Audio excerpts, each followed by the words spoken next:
She only wanted a quiet flight home after visiting her grandkids. He was the lonely millionaire everyone pretended not to see. In the next 5 minutes, their worlds will collide, proving that one small act of kindness can rewrite a lifetime of heartbreak. Grace Whittaker clutched her worn sheet music folder like a life preserver as thunder cracked above Terminal B. At 70, the retired piano teacher found airports exhausting, but she'd promised her daughter she would fly home before the Midwest blizzard rolled in. Gate 12 was Chico's crying babies, frantic announcements, luggage wheels squealing across tile. Everyone hurried past the man parked near the window, tall, silver-haired, expensive charcoal suet, but the titanium wheelchair seemed to swallow him. His eyes drifted over the crowd, unfocused, as though he'd grown used to being scenery. A gust rattled the glass. Grace jumped, her folder slipping from arthritic fingers. Sheet music fluttered across the carpet like startled doves, landing at the stranger's feet. He bent awkwardly, gripping the wheel rim for balance, and scooped up the scattered pages. "Chopin," he said, handing them back. His voice held the low resonance of a cello. "Ballade No. 3 if I'm not mistaken." Grace blinked. Most people saw only yellowed paper. "Correct. My late husband loved that piece." She tucked the pages inside the folder, then offered her hand. "Grace Whittaker." He hesitated, then clasped it. Cole Strong. Donovan Reed. The name rang a distant bell, but she couldn't place it. Lightning flashed. Donovan flinched. Grace noticed the way his shoulders tightened, how his left hand massaged a scar hidden by the cuff. A car accident, she guessed. She'd seen the posture before in injured students, half pain, half memory. Overhead, a brittle voice crackled. Flight 247 to Boston delayed another 2 hours due to weather. A collective groan rolled through the gate area. Grace's knees ached just thinking about the wait.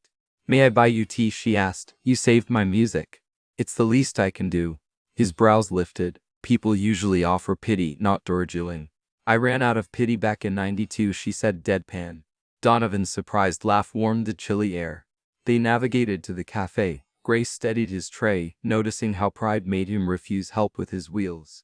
At a corner table they spoke of small things, her grandchildren's obsession with TikTok dances, his admiration for vintage jazz. The conversation flowed like a familiar melody until a teenage boy approached asking Donovan for a selfie. "You're the Solar Tech guy," the boy gushed. "My dad says you'll be the next Musk." Donovan forced a polite smile for the photo, but when the boy left, fatigue shadowed his face.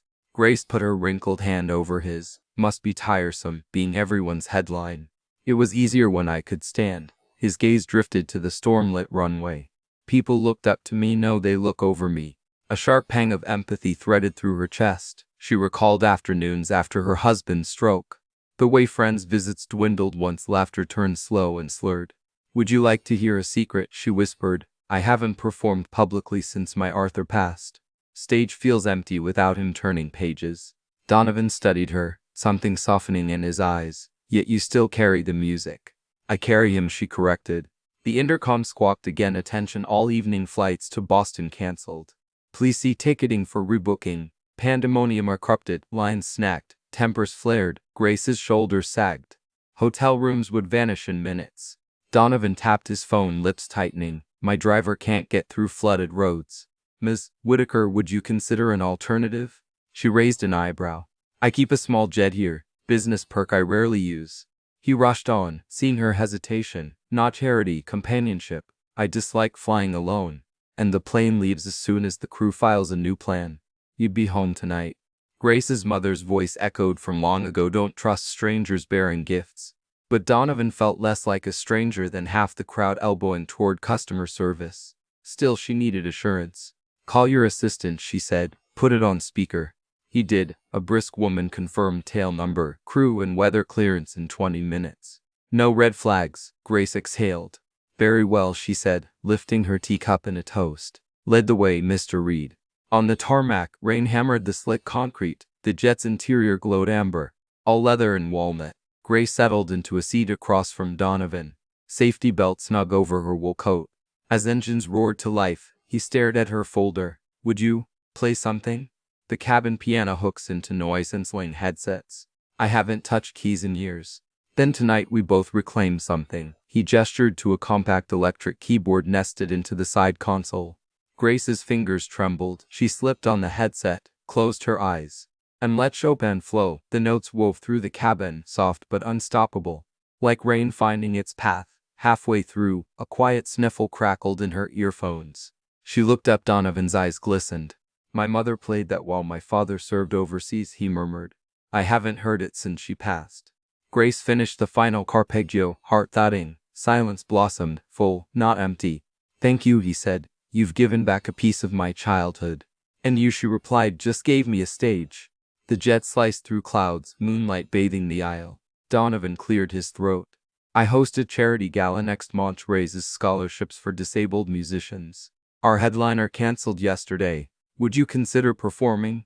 Her pulse skipped. Retirement had been safe, predictable, but music wasn't meant for attic boxes.